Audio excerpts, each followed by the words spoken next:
mau mengunggar nikah, Kanjeng. Celaka. Apa yang celaka? 5 orang iblis dari Gunung Tungkul itu semuanya tewas. Hah? Regu penyelidik menemukan mayat mereka di tepi tapal batas luar kota sebelah utara. Semuanya hangus seperti dibakar api. Tahan.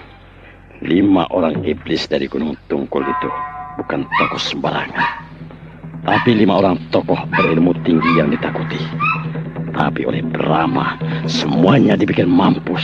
Terhadap sesamanya, maksud saya, menghadapi orang-orang dari rimba persilatan, Brahma sangat berani. Tapi terhadap pasukan keraton, kelihatannya dia takut. Mana bisa begitu? Buktinya, dia selalu menghindar kalau diserbu oleh pasukan kita. Dulu di gedung penjara, ketika dia digempur oleh 2 regu pasukan keraton, dia melarikan diri. Juga tadi malam, dengan berani, tanpa takut sedikit pun, dia melayani 5 orang iblis itu di atas genting pendopo agung. Tapi begitu dia tahu di sekitar pendopo agung telah siaga tiap regu pasukan keraton, wajahnya langsung berubah, nampak gugup dan panik. Selanjutnya Kanjeng tahu sendiri, dia mengeluarkan asap hitam lalu kabur. Pikiranmu mungkin benar, dan mungkin juga tidak. Maksud Kanjeng? Dia mungkin tidak takut pada pasukan keraton, tapi tidak mau bentrok. Sebab dia datang ke sini bukan untuk tujuan perang, untuk merebut kekuasaan, melainkan urusan pribadi, membebaskan kedua orang tuanya yang dipenjara. Kalau begitu, untung kita. Kerahkan terus pasukan keraton. Karena Brahma tidak mau bentrok dengan pasukan keraton, maka usahanya untuk membebaskan kedua orang tuanya terhambat terus dan gagal. Ya, aku akan membuat permohonan untuk menambah jumlah kekuatan pasukan.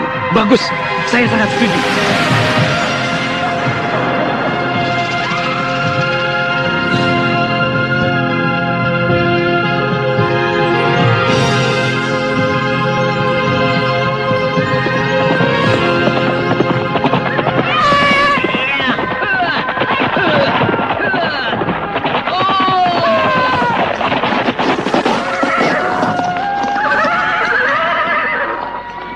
Kenapa berhenti, Kanda? Bukankah kita sudah sampai di wilayah kerajaan Kuntala, Mantili? Aku tahu, sebab aku pun sudah melihat gapura tapal batas di bawah sana. Nah, kita sudah harus ganti pakaian. Sebab kita berdua sudah terlalu dikenal oleh orang-orang Kuntala. Terutama di kalangan orang-orang keraton. Aku setuju. Nah, ini pakaian untukmu, dan ini untukku. Lalu, pedang bagaimana? Semua senjata, pedang, pisau, trisula, dimasukkan ke kantong. Senjata rahasia tidak usah, kan? Ya, paku-paku besi itu sih bisa diselipkan di dalam baju. Untung kita membawa pakaian jelek-jelek. Jadi sudah siap untuk menyamar. Aku ke sana dulu. Mau kemana? Mau salin? Ganti pakaian di sini saja. Enak saja. Kenapa? Kalau cuma ganti sarung sih tidak apa-apa, bisa di sini. Tapi pakaianku yang ini kan harus dibuka semuanya. Ya buka saja lah. Diganti dengan pakaian gembel itu. Mau ganti baju saja bersembunyi di balik semak-semak. Malu ya? Aku sih tidak apa-apa membuka pakaian di depanmu. Ya sudah buka. Tapi ya, kasihan kamu. Kok kasihan? Nanti tidak tahan.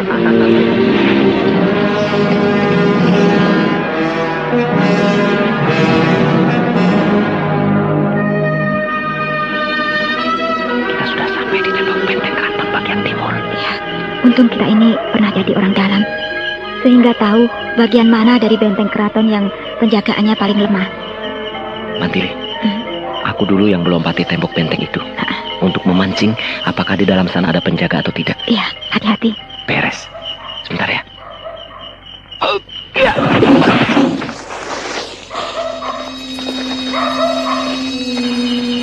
Sunyi.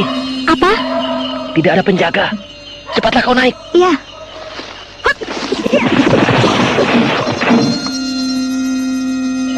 Ayo, kita terus bergerak ke kiri, ke gedung penjara. Iya.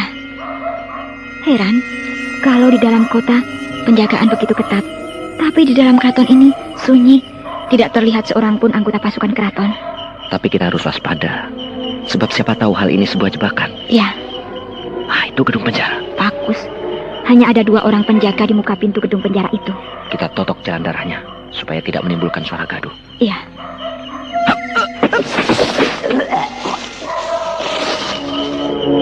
Beres. 2 orang penjaga ini sudah lumpuh. Tapi mereka tidak pegang kunci. Alah, gampang. Gembok itu dicungkil saja pakai trisula. Iya. Beres, Mati. Cepat buka. Aduh, berisik amat pintu ini.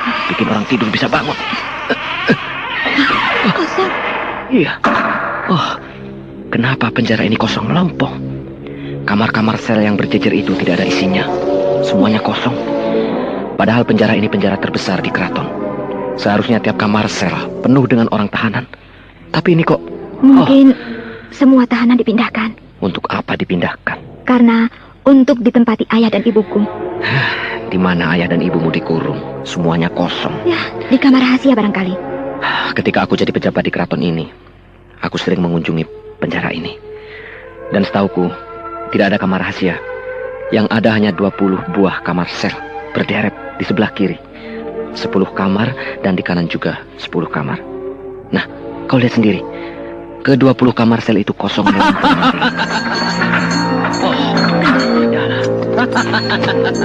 Apa kabar, Mantili dan Raden Samba? Rupanya kau belum mampus, Kendala. Sengaja aku tidak mati dulu, sebab ingin meringkus kalian berdua di sini. Berdebah, kau menjebak kami rupanya. Dulu pemimpin kalian juga terkecoh. Dikira di penjara ini bapak dan ibunya dikurung. Tapi tidak. Sekarang kalian juga sama. Memasuki gedung penjara ini. Tapi Tung Menggung Ardalepa dan istrinya tidak ada, bukan? Iya. Jadi Kakang Brahma sudah kesini? Ya, tapi dia licin. Berhasil meloloskan diri. Tapi sekarang kalian berdua jangan harap bisa keluar hidup-hidup dari sini. Kendala, sudah jangan banyak omong. Di mana tuh Menggung Ardalepa dan istrinya dikurung? Setelah leher kalian putus, baru nanti aku beritahu. Bangsat! Jahat!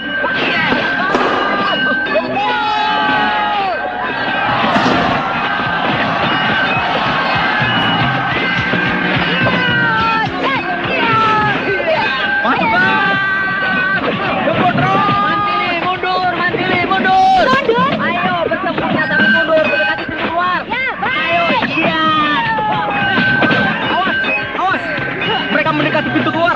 Kepung! Tutup pintu keluar.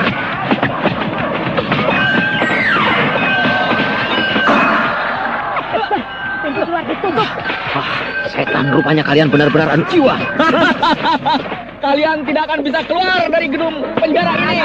Gempur terus. Mantili, bertahan terus Mantili. Oh, main-main. Iya. Hilang. Raden Samba. Urus dulu. Hah? Hilang. Raden Samba kemana? Kok tiba-tiba tidak ada? Kelihatannya tadi dia masuk ke dalam tanah. Ah, tidak mungkin. Mana ada manusia bisa nurus bumi.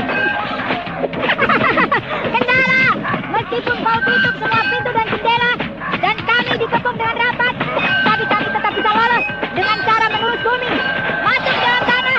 Kau lihat tadi, Raden Samba juga masuk ke dalam tanah. Sebentar lagi, aku yang akan urus bumi. Jangan berikan kesempatan perempuan itu masuk ke dalam tanah. Serang terus.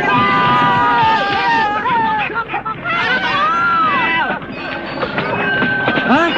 Seorang anggota pasukan keraton tiba-tiba kakinya melesat ke dalam tanah. Hah? Satu persatu pasukanku amblas ke dalam tanah, seperti ada yang membetot dari dalam tanah.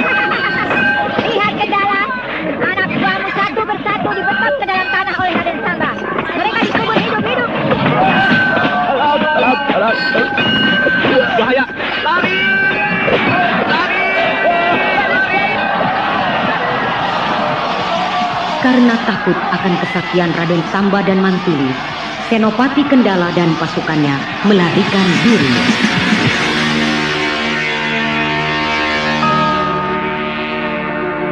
Tadi malam aku dengar ada keributan di gedung penjara. Pasukan keraton bertarung dengan 2 orang asing. 2 orang asing itu pasti Mantili dan Raden Samba. Ya, sebab siapa lagi malam-malam menyatroni gedung penjara? Dan untuk apa? Kalau bukan untuk tujuan istimewa. Kalau begitu, mereka juga berada di sini. Sebenarnya aku lebih suka bekerja sendiri. Tapi aku tidak bisa menyalahkan Mantili. Sebab Tumenggung Ardalepa, ayah kandungnya, yang tentunya dia marah sekali mendengar ayahnya di penjara. Kalau Raden Samba bisa dimengerti, kenapa dia juga ke sini? Sebab tentu diajak oleh Mantili. Karena mereka berdua tidak bisa dipisahkan. Lalu ku tahu, apakah dia juga ke sini? Mudah-mudahan tidak.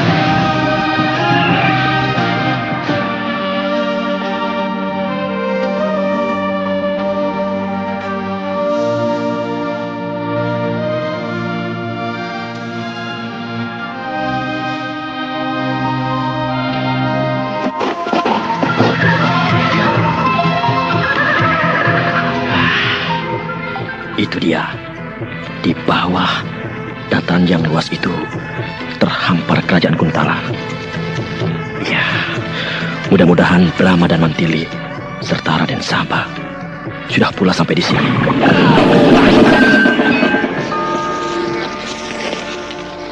Berdebah, ada serangan gelap.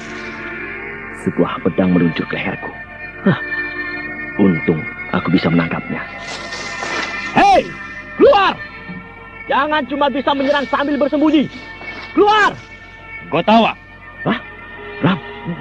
Brahma! Brahma!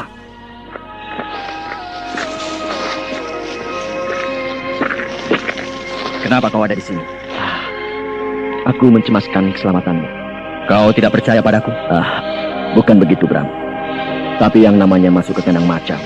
Lalu kerajaan kita bagaimana? Aku serahkan kepada Mangkubumi Gajah Depa. Dia mampu memimpin kerajaan dan rakyat menghormatinya. Maaf, Brahma.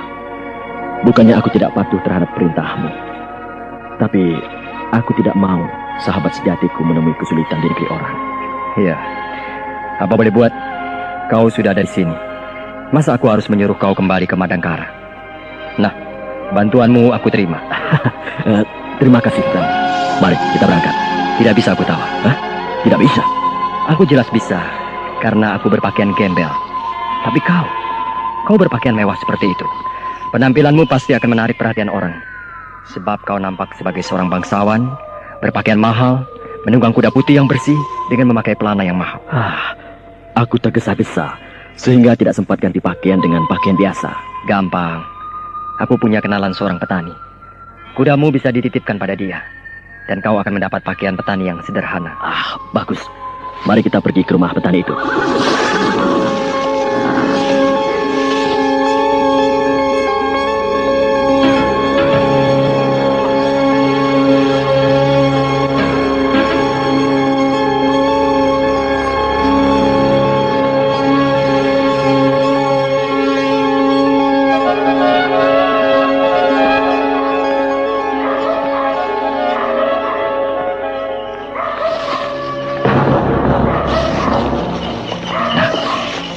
Itu tembok benteng keraton.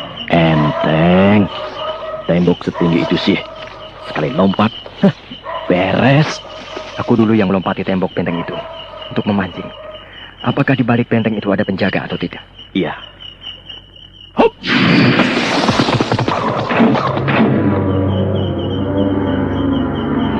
Bagaimana? Aman. Bagus.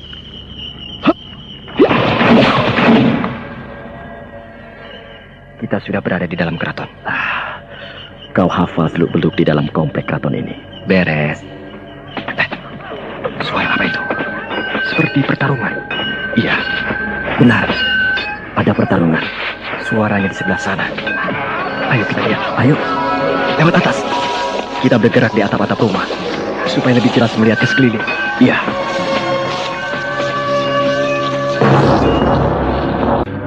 Ketika Brahma dan Gotawa tiba di rumah Tumenggung Raksa, mereka dikejutkan oleh pertarungan yang seru di sisi sebelah kiri dari bangunan gedung. Setelah mereka dekati, ternyata Mantili dan Samba yang bertarung melawan 3 tokoh dari rimba persilatan dan sejumlah prajurit keraton. Segera Brahma dan Gotawa turun membantu mereka.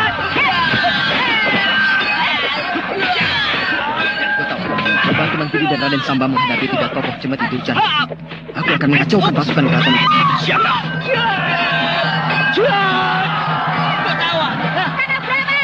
Mantili, Raden, kalian akan dibantu Gotawa menghadapi 3 orang siluman Sungai Tambarakan itu. Aku sendiri akan main-main dengan pasukan keraton itu. Terima kasih, Kakang Brahma. Setan, masih ingat sama aku enggak? Kau tikus busuk pengacau Sungai Tambarakan? Yang pengacau itu kalian bertiga. 3 cemeti Durjana, kepala perompak di Sungai Tambarakan. Ayo, kita teruskan urusan kita yang dulu belum selesai. Berdebah. Apa hubunganmu dengan pemberontak itu? Karena akulah pemberontak. Bangsat! Raden, kau hadapi cemeti kedua. Mantili, kau hadapi cemeti ketiga. Aku akan hajar si cemeti ke-1. Iya, siaga. Siaga.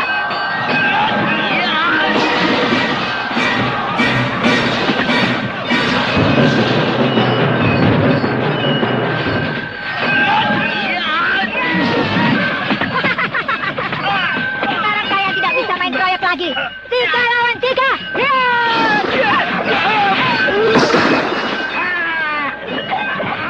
Ketiga mati.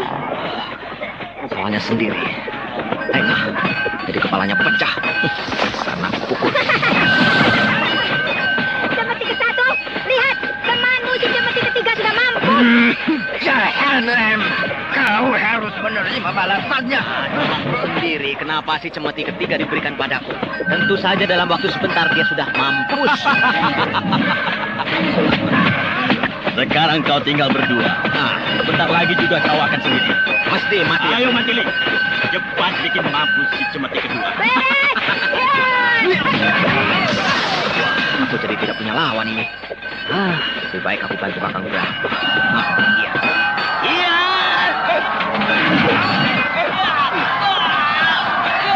Raden, Iya, Kakang Brahma, iya. lebih baik kau bantu Mantili. Oh, Mantili bisa mengatasi lawannya dengan mudah, Kakang. Dan begitu, kita harus bekerja cepat. Sebab pasukan keraton semakin banyak. Iya, di balik pendopo agung itu sudah siap ratusan bala tentara. Siap untuk menggempur kita. Oh, iya, benar. Nah, cepat, kau bantu Mantili. Dua orang cemeti setan itu harus cepat-cepat dibungkam. Baru kita leluasa menghadapi pasukan keraton. Iya, baik, Kakang. Karena, kenapa kau bantu aku? Aku sanggup mencicam si cemeti kedua ini. Iya, aku disuruh Kakang Brahma. Iya. Oh, iya, iya. Nanti aku terangkan sebabnya. Sekarang cepat bikin bungkam si cemeti kedua ini. Bagus. Si cemeti kedua sudah mampus. Sekarang hanya tinggal satu. Si cemeti ke-1. Si cemeti kedua sudah mampus. Ayo, kau mau apa cemeti ke-1? Berdebah. Kalian akan tahu balasannya nanti. Mau kemana? Ayo, Mantili. Ayo. Cepat bereskan si cemeti ke-1 itu. Maaf, Gotawa. Kami membantu Anda. Disuruh oleh Kakang Brahma sebab tugas lain yang lebih berat menunggu. Oh, jadi si cemeti ke-1 ini tidak berat? Ya, cukup lumayan lah. Kasihan kau cemeti ke-1. Di wilayah perairan Sungai Tambarakan dan sekitarnya, namamu sangat terkenal. Menjadi penguasa yang ditakuti. Tapi di hadapan kedua anak muda itu, kau tahu banyak seperti seekor cacing tanah yang tak ada artinya sama sekali. Berdebah. Kalian semuanya harus mati.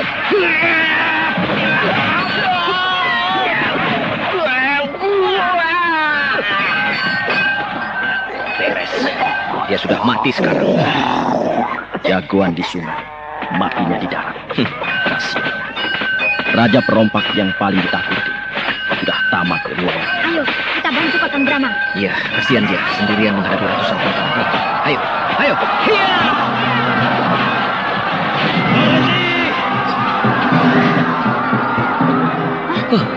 Hei, kenapa berhenti?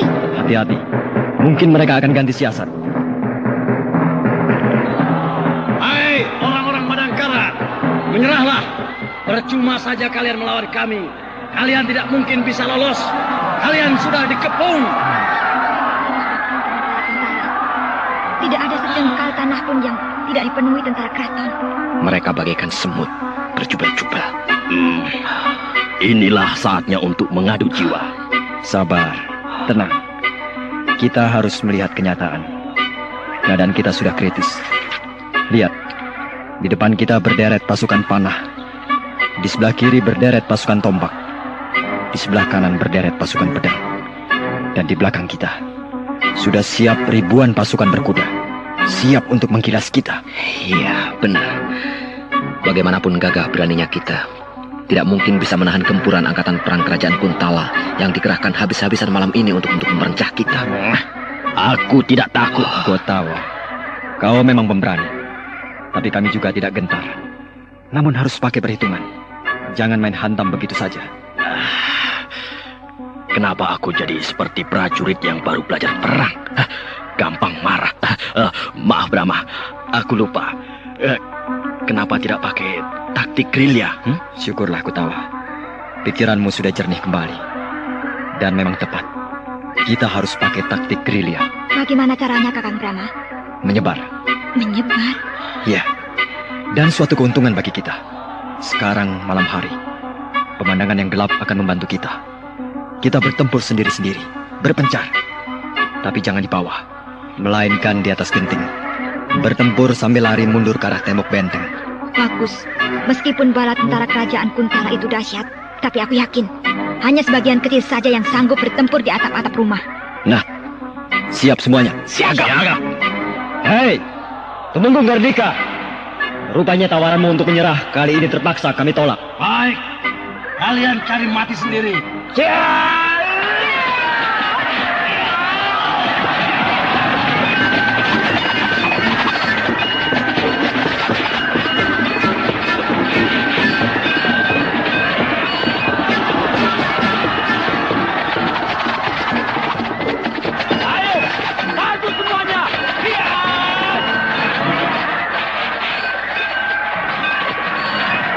Wah, kasihan pasukan panah kita, Kanjeng. Mereka membidik jadi tidak karu-karuan. Sebab sasarannya tidak jelas dan berpindah-pindah. Ya, pemandangan yang gelap di malam hari seperti ini menguntungkan mereka.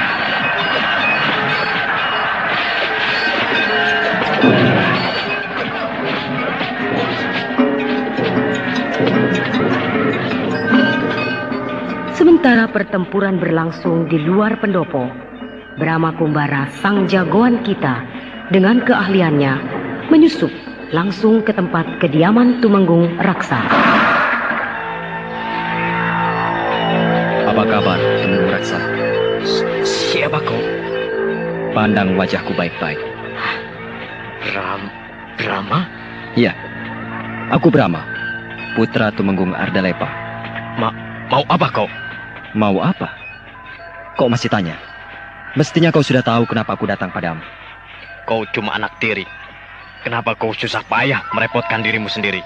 Betapa rendahnya akhlakmu, Tumenggung Raksa. Bagiku anak tiri atau anak kandung adalah sama. Apalagi ibu kandungku ikut di penjara. Gusti Ayu Dewi Gayatri, istri Tumenggung Ardalepa. Jangan salah paham, Brahma. Kedua orang tuamu tidak di penjara. Terserah kau mau pakai istilah apa. Di penjara, dibui, dikurung, disekap, dan sebagainya. Yang jelas kedua orang tuaku tidak diberi kebebasan. Bukan hanya aku sendiri yang memutuskan untuk menyekap ayahmu. Tapi itu sudah merupakan keputusan Mahkamah Agung. Mau keputusan Mahkamah Agung, mau keputusan Sri Baginda Maharaja Kuntala, terserah.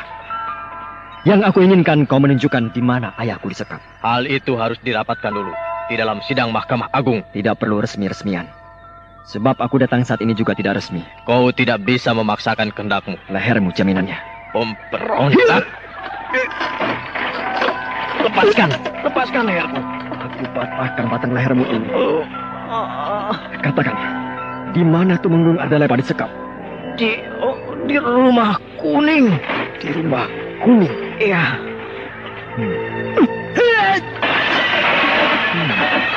Rupanya kau bisa juga main jurus, Berontak. Sebenarnya saat ini aku ingin sekali memecahkan kepalamu. Tapi perlu dihidupkan lebih lama lagi. Nanti akan datang saatnya aku membunuhmu. Selamat tinggal, Raksa. Ya!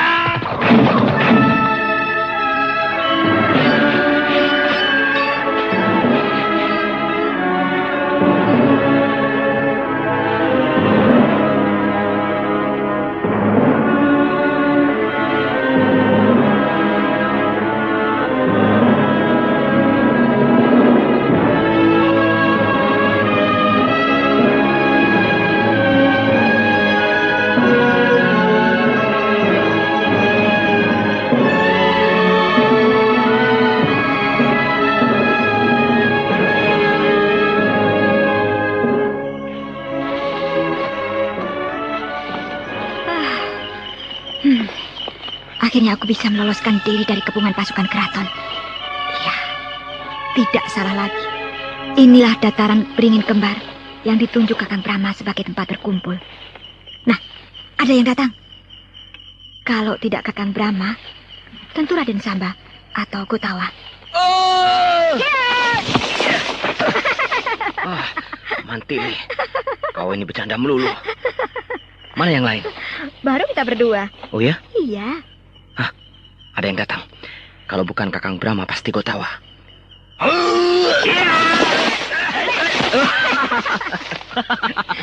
Kalian ini bikin kaget saja. Mana Brahma? Belum muncul. Paling sebentar lagi datang. Tapi benar ini dataran beringin kembar. Betul. Itu pohon beringinnya. Ada 2 kembar. Iya. Tempat inilah yang ditunjuk oleh Brahma sebagai tempat kita berkumpul. Kita saja yang tingkatannya di bawah Kakang Brahma bisa meloloskan diri. Apalagi dia. Pasti lebih dari bisa. Kalaupun belum muncul, mungkin ada acara lain. Acara lain? Ya, Acara lain bagaimana? barangkali ke rumah Tumenggung Raksa. Tumenggung Raksa. Iya. Tapi ini hanya perkiraan saya saja. Kakang Brahma mempergunakan kesempatan dalam kesempitan. Iya. Perkiraan Raden benar. Di saat semuanya sibuk mencurahkan perhatian kepada pertempuran, Brahma menyelinap ke rumah Tumenggung Raksa. Wah, bahaya. Rumah Tumenggung Raksa dijaga ketat. Kau tahu? Pasti. Sebab dia merupakan tokoh penting dalam kasus ini. Buktinya kemarin, waktu kita menyatroni rumahnya, kita dihadang beberapa orang tokoh sakti. Ayo, kita kembali lagi ke keraton. Jangan. Kenapa? Bahaya. Dan lagi pula hal itu belum tentu. Itu kan cuma perkiraan kita saja. Tunggu saja dulu barang beberapa saat. Iya, baiklah.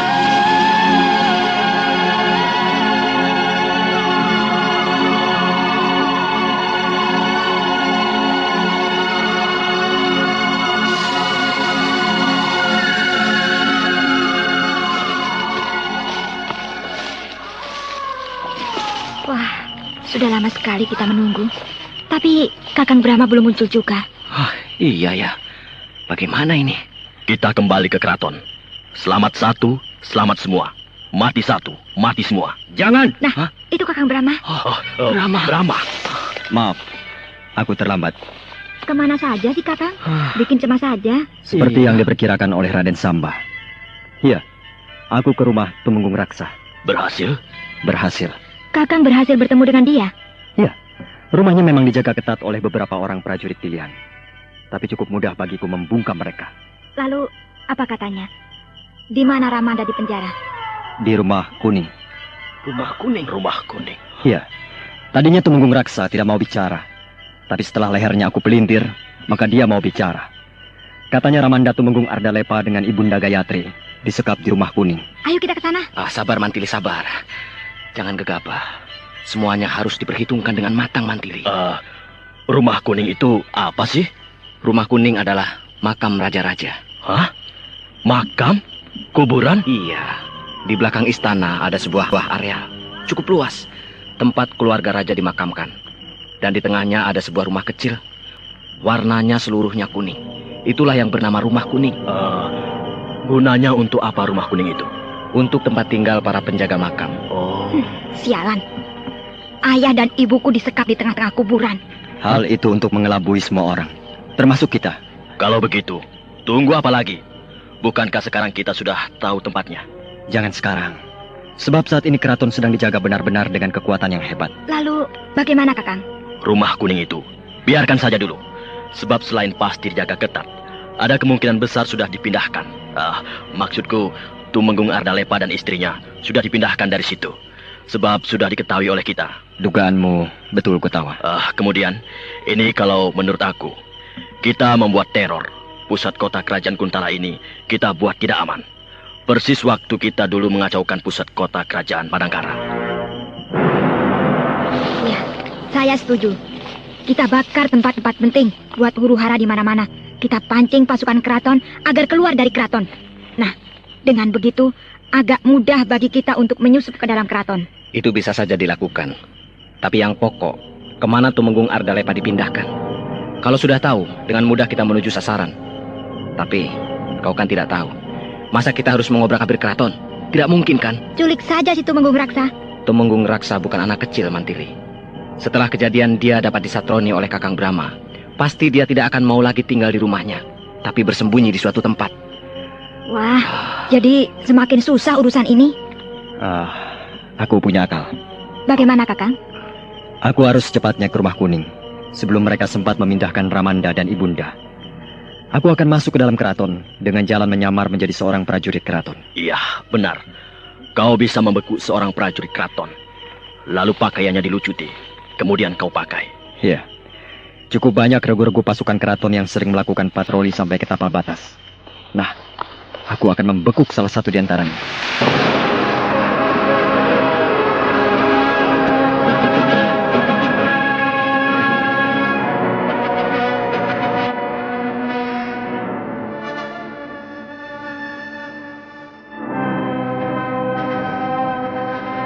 Nah, itu dia. Mana? Itu, masih jauh. Oh, iya, benar. Beberapa orang prajurit keraton sedang melakukan patroli dengan menunggang kuda.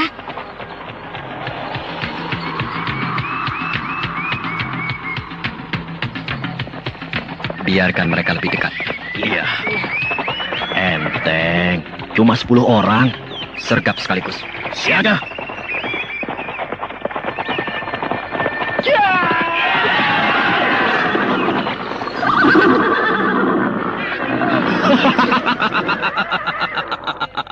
Semuanya sudah kojor. Nah, sekarang aku akan memilih yang badannya sama dengan aku. Yang ini Kakang Brahma. Tingginya, kurusnya sama dengan Kakang. Iya.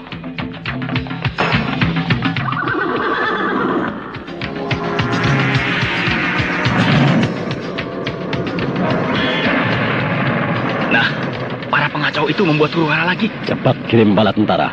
Jumlahnya dilipat gandakan. Supaya tidak terjadi seperti kemarin malam.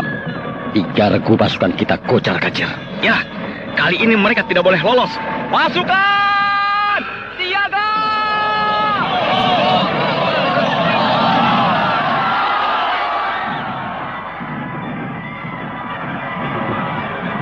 Lihat. Pasukan keraton sudah berdatangan. Tunggu sebentar lagi. Sampai semua pasukan keraton keluar. Baru kita masuk ke dalam keraton. Iya. Iya. Mari kita bergerak. Masuk lewat tembok benteng bagian selatan. Siaga! Siaga! Siapa?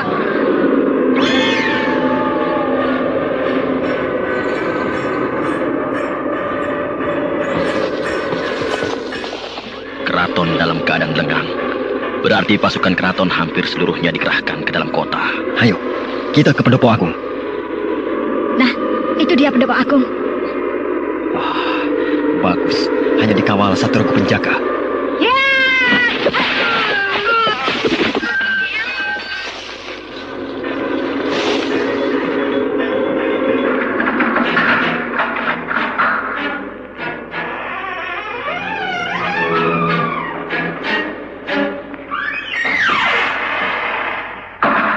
Ayah, Ibu, Mantili, Mantili.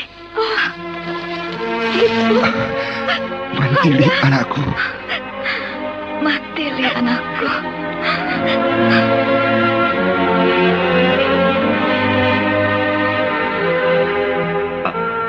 Ramanda, Ibunda.